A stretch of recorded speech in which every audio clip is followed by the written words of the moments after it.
నా నమస్కారం. సోదరులారా, 5 నెలల క్రితం ఎన్నికలు జరిగినప్పుడు కాంగ్రెస్ పార్టీ ఎలాంటి మాయ మాటలు చెప్తే మన రైతాంగం మన ప్రజలు నమ్మారో మీరు చూశారు. ఏమైంది ఈరోజు?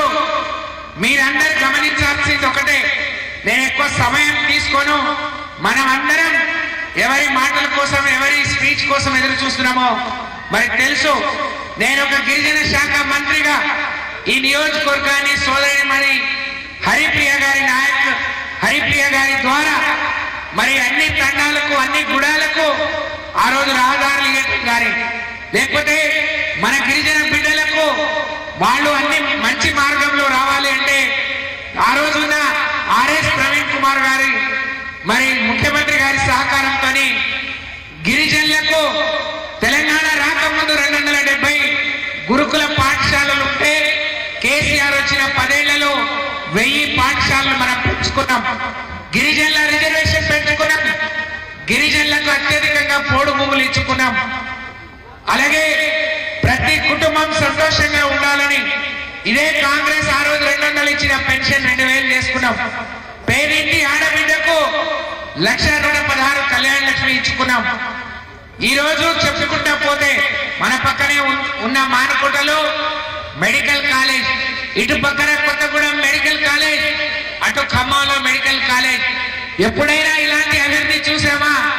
10 ఏళ్ల ముందు ఈ బొగ్గుట ఎట్లుండే, ఈ రోజు కేసీఆర్ పాలన కేటీఆర్ గారి సహకారంతో ఏ విధంగా అయిందో మీ కళ్ళ ముందుంది, ప్రత్యక్షంగా మనం చూస్తా ఉన్నాం. కాబట్టి జరిగే ఎన్నికల్లో ఒక బ్లాక్ మెయిలర్, ఒక మేధావికి మధ్య జరుగుతున్న పోటీ, ఒక చీటర్ కు ఒక విద్యావంతుడి మధ్య జరుగుతున్న పోటీ, ఒక రైతు బిడ్డకు లేకపోతే ఒక ఛానల్ పెట్టుకొని బ్లాక్ మెయిల్ చేసి దోచుకొని బతకడమే పనిగా పెట్టుకున్న ఒక వ్యక్తికి పోటీ. కాబట్టి ఎవరు ఉండాలి, ఎవరు ఉండి మన గురించి ప్రశ్నిస్తారు, ఎవరు మన ప్రయోజనాలు కాపాడతారో మరి మీకు చెప్పాల్సినంత పెద్ద మరి కాదు. ఎందుకంటే మీరే మేధావులు, విద్యావంతులు.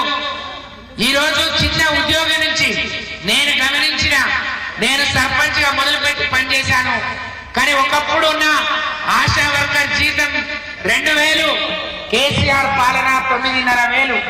ఒకప్పుడు అంగన్వాడీ జీతం 4000, ఈ రోజు 14,000. ఒకప్పుడు హోంగార్డ్ జీతం 8,000, ఈ రోజు 30,000.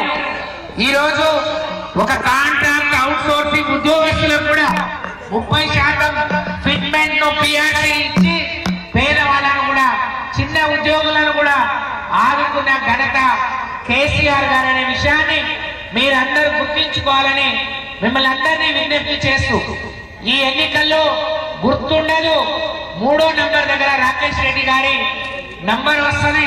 1వ నంబర్ కింద మీరు రాకేష్ రెడ్డి గారి పక్కన 1వ నంబర్ వేయాలని పని చేసి ఈరోజు మిమ్మల్ని అడిగే హక్కు మాకుంది.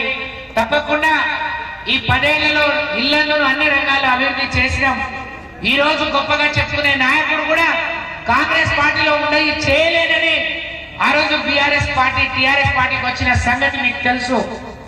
మరి అందుకని హరిప్రియ గారు కూడా వచ్చి కేసీఆర్ గారి పాలన మరి వారి ప్రభుత్వమే ఇళ్లందుకు శ్రీరామ రక్ష అన్నట్టు పని చేసిన విషయాన్ని రైతులు, మేధావులు గుర్తు పెట్టుకొని రాకేష్ రెడ్డి గారిని నిండు మనసుతో ఆశీర్వదించాలని మీ ఆడబిడ్డలుగా 2 చేతులు జోడించి మిమ్మల్ని ప్రార్థిస్తూ సెలవు.